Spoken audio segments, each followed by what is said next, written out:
नमस्कार किसान भाइयों।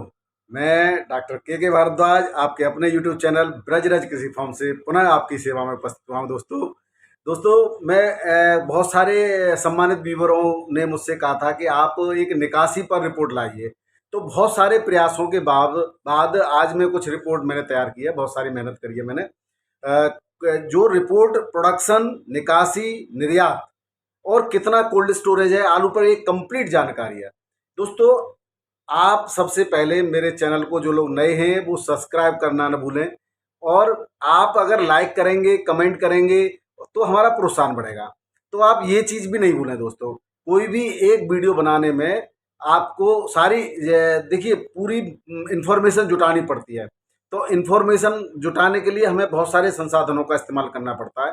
All India cold storage association के माध्यम से, और नेशनल हॉर्टिकल्चर बोर्ड के माध्यम से, और निर्यात डिपार्टमेंट के हिसाब से, और ट्रेडिंग एंड सांख्यिकी विभाग यानी कि जो आपका स्टैटिक्स डिपार्टमेंट है वहाँ से आंकड़े कलेक्ट करके आपके लिए रिपोर्ट तैयार की गई है। तो ये सब इतना आसान नहीं होता, और सामान्य व्यक्ति के लिए तो बहुत ही मुश्किल, क्या नामुमकिन होता है। हम अपने संबंधों का प्रयोग करके या किसी भी प्रकार से, जैसे हमारे दोस्त हैं, हमारे फ्रेंड्स हैं, कुछ रिसर्च डिपार्टमेंट में, कुछ प्रशासनिक सेवा में, उनकी मदद से किसान भाइयों की पूरी पूरी मदद करने की हम कोशिश करते हैं। केवल आपके लिए ये रिपोर्ट लाई जाती हैं। आप इन रिपोर्ट्स को देखें और खुद अनुमान लगाएं कि क्या होगा आलू का भविष्य। जहाँ तक मैं समझ रहा हूँ कि आज की मेरी रिपोर्ट से आप निश्चिंत हो जाएंगे कि आलू का इस साल का भविष्य ये है, और आप पूरी वीडियो देखें। तो मैं सबसे पहले शुरुआत आज आपको बता देता हूं कि पूरे भारत में लगभग 8200 8200 कोल्ड स्टोरेज हैं, जिनमें से 75% केवल आलू से के हैं, यानी आलू से भरे जाते हैं। इनकी संख्या लगभग 6200 है, 6200 है। और अगर हम उत्तर प्रदेश की बात करें तो उत्तर प्रदेश में 2691 कोल्ड स्टोरेज हैं, जिसमें आपके सबसे ज़्यादा कोल्ड स्टोरेज आगरा में 457, अलीगढ़ में 108, मथुरा में 69। मैंने इन्हीं जिलों का नाम इसलिए लिया है क्योंकि यहाँ सबसे ज़्यादा कोल्ड स्टोरेज की संख्या है। ये तो उत्तर प्रदेश की है। पश्चिम बंगाल में 1230 कोल्ड स्टोरेज हैं, महाराष्ट्र के अंदर 2330 कोल्ड स्टोरेज हैं, कर्नाटक में 3140 कोल्ड स्टोरेज हैं, पंजाब में 1722 कोल्ड स्टोरेज हैं, गुजरात में 412 कोल्ड स्टोरेज हैं, हरियाणा के अंदर 486, राजस्थान में 1291। इस तरह से पूरे भारत में 8200 कोल्ड स्टोरेज है। अब अगर हम बात ये करें कि इन कोल्ड स्टोरेजों की क्षमता कितनी है, तो क्षमता की बात करें तो क्षमता का मेरे पास पूरा पश्चिम बंगाल की पूरी मेरे पास रिकॉर्डिंग है, लेकिन आप उसको छोड़िए क्योंकि वीडियो लंबा हो जाएगा। शॉर्ट में करने के लिए हम अब बात करते हैं कि टोटल इस साल का उत्पादन कितना रहा, और इस साल का अब तक की निकासी या खर्चा कितना रहा, और इस साल का जो है एक्सपोर्ट कितना रहा। इन आंकड़ों की बात करेंगे। तो कुछ रिपोर्ट्स के अभी हम इंडियन एसोसिएशन की बात करें तो ये रिपोर्ट जो है Rajesh Goyal, secretary of the federation of cold storage association of India, FCSAI की के सौजन्य से है। ये देखिए, सारे जितने भी रिसर्च पेपर्स होते हैं और authentic reports government of India की होती है, वो सब इंग्लिश में होते हैं। एक हमारे व्यूवर हैं, कोई उन्होंने कह दिया भाई इंग्लिश में क्यों बोलते हो, आती नहीं है तो, और हिंदी में बोल दिया करो। तो भैया PhD तो मैंने की है केमिस्ट्री के अंदर, साइंस में। अगर उससे ज़्यादा आप पढ़े लिखे हैं तो आप मुझे बता दें। ये मेरी रिपोर्ट्स गंवारों के लिए नहीं है दोस्तों, मेरी रिपोर्ट्स किसानों के लिए हैं, और पढ़े लिखे किसान इसको समझें। मैं कोशिश करता हूँ, सारी इंग्लिश में होती है तो कुछ चीज़ें मुझे इंग्लिश में बोलनी पड़ती है मजबूरन। मैं नहीं चाहता, मैं आपके लिए हिंदी में ही सारी बातें बताऊंगा। तो कृपया करके, अगर आपको ऐसा लगता है कि भैया मुझे इंग्लिश नहीं आती तो मुझे माफ़ कर दीजिए। मुझे जितनी आती है उतना मैं अपने किसान भाइयों के लिए भला करने की कोशिश करता हूँ। काफ़ी किसान भाई आज मेरे साथ, अभी 3 महीने के अंदर 2000 किसान भाई जुड़ चुके हैं, तो ये मेरे लिए कोई छोटी उपलब्धि नहीं है। लोगों को सालों लग जाते हैं, मेरे लिए भी बहुत बड़ी उपलब्धि है। तो ये जो रिपोर्ट है उसको मैं बता दूं। Potato production in the current crop year is estimated to be 53.60 million ton, down from 56.17 million ton last year. देखिए, मैंने पहले ही बताया कि 2019-20 में जो उत्पादन था आलू का वो 48.56 मिलियन टन था, और ये उत्पादन एक रिपोर्ट के मुताबिक 20-21 में जो हो गया वो 56.17 मिलियन टन हो गया, जो इस साल करंट ईयर में घट करके 53.60 मिलियन टन है। मैंने पहले भी एक अपने वीडियो में बताया कि जो राष्ट्रीय हॉर्टिकल्चर डिपार्टमेंट है उसकी रिपोर्ट के मुताबिक 4.6% जो प्रोडक्शन है टोटल वो कम है। तो अब बात इसके अपोजिट निर्यात की करते हैं। तो निर्यात जो हुआ है इस साल जो 2019-20 में उत्पादन 48.56 मिलियन टन था। मिलियन टन का मतलब है आप उसको 10 की पावर 6 यानी करीब 10 लाख से गुणा कर दीजिए, तो वो था 4,27,075.27 मैट्रिक टन, मतलब इतने टन में था उत्पादन जो निर्यात था। जबकि दूसरे साल 2020-21 में जो उत्पादन है काफी मात्रा में बढ़ गया 56.17 मिलियन टन, और जो निर्यात है वो घट करके 3,23,687.98 मैट्रिक टन हो गया, जो कि इस वर्ष अभी 30 जून तक की ये रिपोर्ट है जो उत्पादन है 53.60 मिलियन टन है, और निर्यात जो है वो बढ़ करके 4,07,556.47 मैट्रिक टन है। तो दोस्तों नंबर एक बात आप नोट कर लीजिए कि आपका जो निर्यात है वो पिछले वर्ष की तुलना में, जो आपके पिछले वर्ष उत्पादन ज्यादा था, इस बार निर्यात जो है ज्यादा है। 3,23,687.98 मैट्रिक टन से बढ़ करके 4,07,556.47 मैट्रिक टन हो गया है। ये 30 जून तक के आंकड़े, अभी निर्यात के लिए 4 महीने बचे हुए हैं। ये बात निर्यात की हो गई दोस्तों। अब बात करते हैं कि हमारे यहाँ पर कौन कौन सी जगह पर कितना कितना जो है उत्तर प्रदेश के अंदर उत्पादन है। तो अभी अलीगढ़ की बात करें सबसे पहले, तो 108 कोल्ड स्टोरेज अलीगढ़ में, और आलू का रकबा जो है 39,000 हेक्टेयर में है। सबसे ज्यादा इगलास तहसील के अंदर आता है, और यहाँ पर भंडारण जो हुआ था इस बार 1,90,00,000 पैकेट का भंडारण हुआ था, जो करीब करीब 95% था। लेकिन निकासी 30 जून तक हो गई है 45 से लेकर के 47 लाख पैकेट की। अब 45 ये जो होता है 20 से 22% का आंकड़ा होता है। तो ये जो निकासी है, मैं पूरे सारे आंकड़े आपको बता दूंगा, अभी आप वीडियो में आगे देखिएगा। तो ये मैं केवल एक उदाहरण दे रहा था। इसी की बात अगर हम करें, आपको मैं अभी पूरी पश्चिम बंगाल की बात कर लेता हूं सबसे पहले।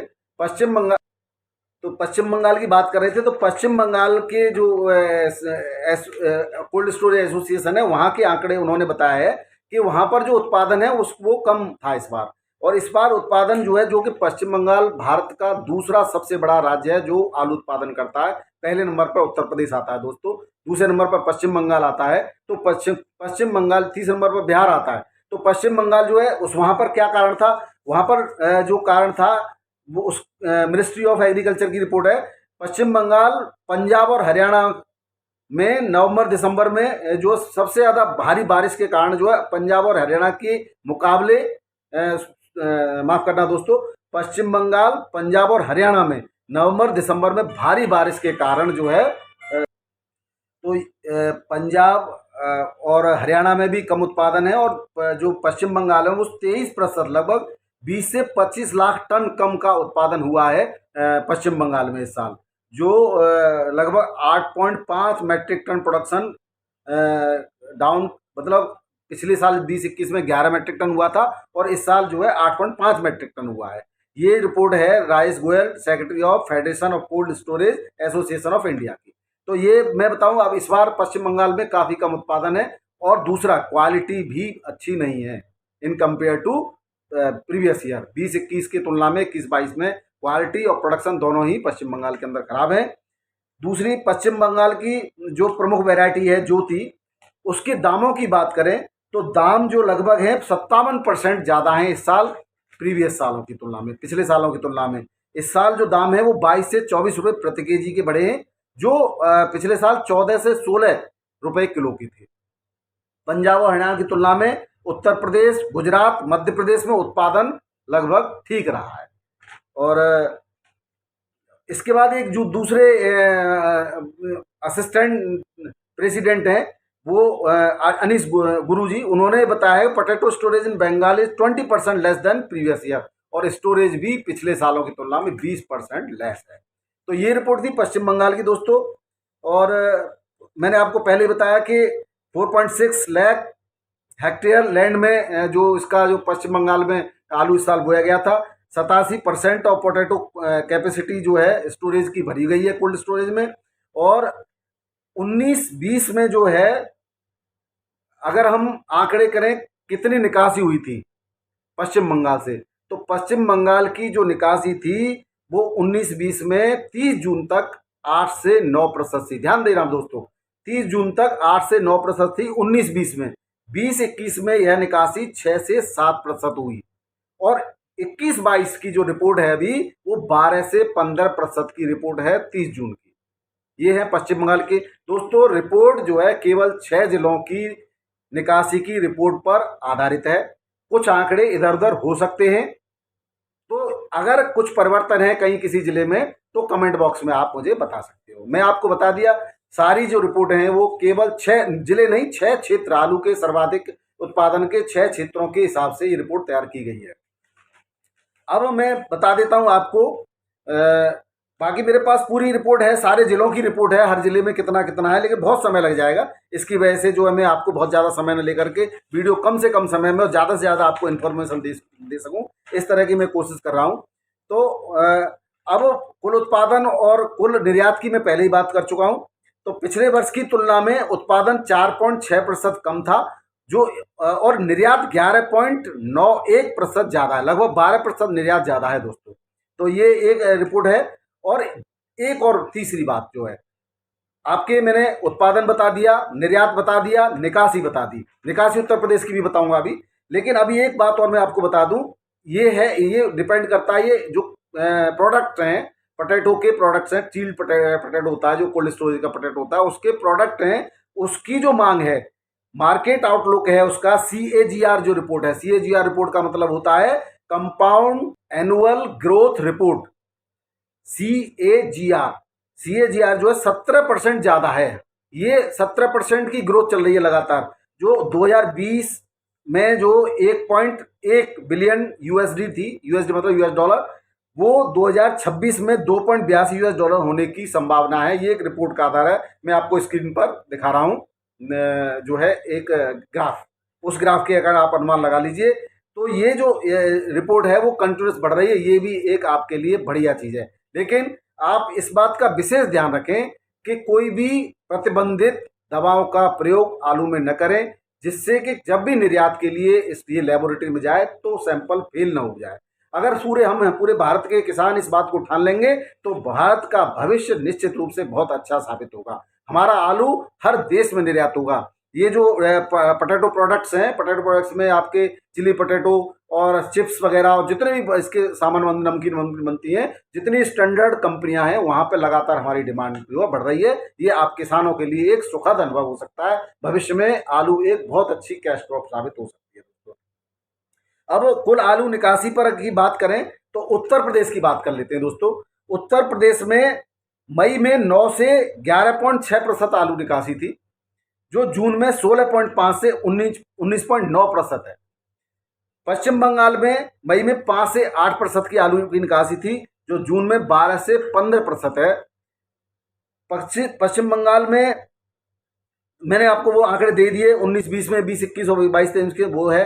तो अब ये आलू की निकासी जो है 12 से 15% का जो है, अगर बात करें पिछले सालों की तुलना में ज़्यादा है।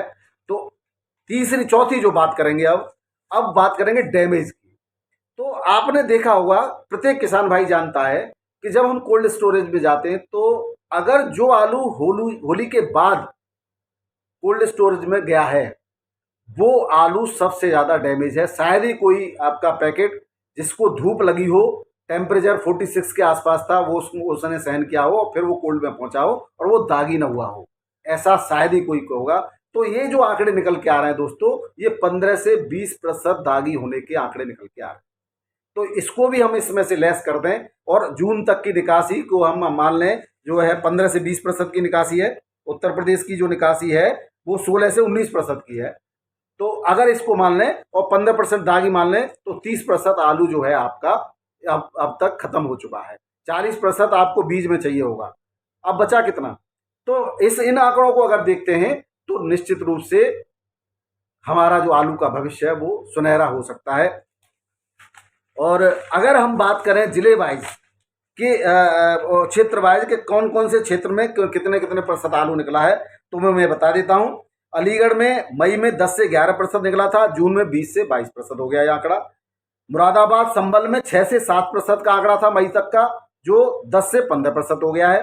हाथरस और आसपास का क्षेत्र का जो आंकड़ा था 10 से 12% का था मई में, और जून में ये 20 से 22% तक का हो गया है। आगरा के आसपास और आगरा क्षेत्र का जो आंकड़ा था वो 15 से 17% का था। ये दोस्तों ध्यान रखें, खनौली क्षेत्र नहीं है, आगरा पूरा संपूर्ण आगरा क्षेत्र है, उसका आंकड़ा है। खनौली में ज्यादा था आंकड़ा, तो वो अब 22 से 25% का हो गया है। मथुरा में जो आंकड़े थे 10 से 15% के थे, वो अब 20 से 22% का हो गया है। कन्नौज, कानपुर, लखनऊ के आसपास का क्षेत्र जो आंकड़ा 4 से 5% था, वो अब जाकर के 7 से 10% हो गया दोस्तों, अभी भी यहाँ कम है। तो कुल के आंकड़े ये हैं जो निकासी के, डैमेज आलू के, और जो है निर्यात के। इन आंकड़ों पर आप नजर डालेंगे तो शायद ही कोई किसान भाई न जान पाए कि आलू का भविष्य क्या होगा। मेरी मानना है कि पूरी रिपोर्ट को देखने के बाद आप स्वयं अनुमान लगा लेंगे कि आलू 2022 में किस गति पर पहुंचेगा। बात अगर रेट की करें, एवरेज रेट की, तो एवरेज जो रेट है दोस्तों, पता नहीं, मैंने जहां पर राया, सादाबाद, दाऊजी, बलदेव और खैर, इन क्षेत्रों के जो रेट कोल्ड स्टोरेज के लिए हैं, वहां से जो भी रिपोर्ट आ रही है, दागी जो आलू है थोड़ा बहुत, वो अधिकतम 750 रुपये प्रति पैकेट, 52 किलो 500 ग्राम बिक रहा है। और जो दागी नहीं है वो 750 से ऊपर 850 तक बिक रहा है, अधिकतम 850, नहीं तो 800 के आसपास ही एवरेज आलू जो है बिक रहा है।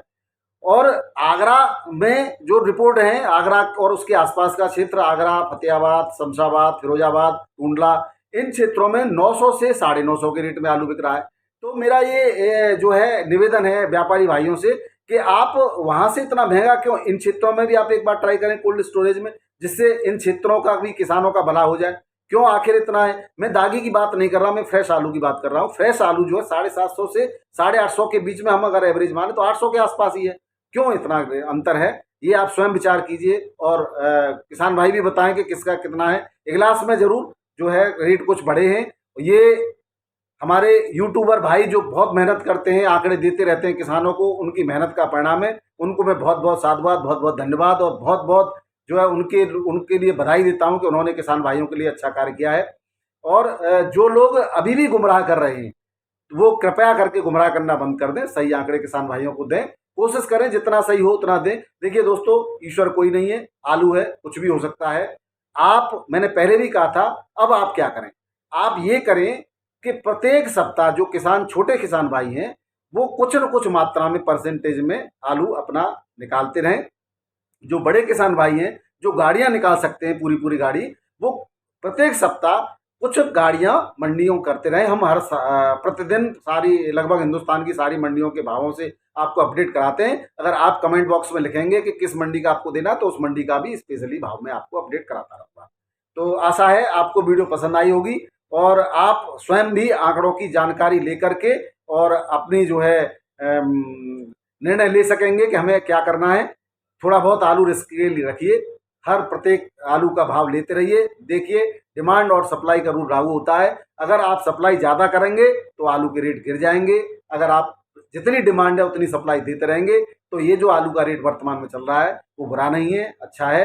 ये रेट बना रहेगा दोस्तों, और आपको ज़्यादा से ज़्यादा फायदा हो। आपका दिन शुभ रहे, आपका परिवार सुखी और समृद्ध हो। इन्हीं शुभकामनाओं के साथ मैं आपको बहुत बहुत धन्यवाद देता हूँ वीडियो देखने के लिए। बहुत बहुत धन्यवाद, नमस्कार।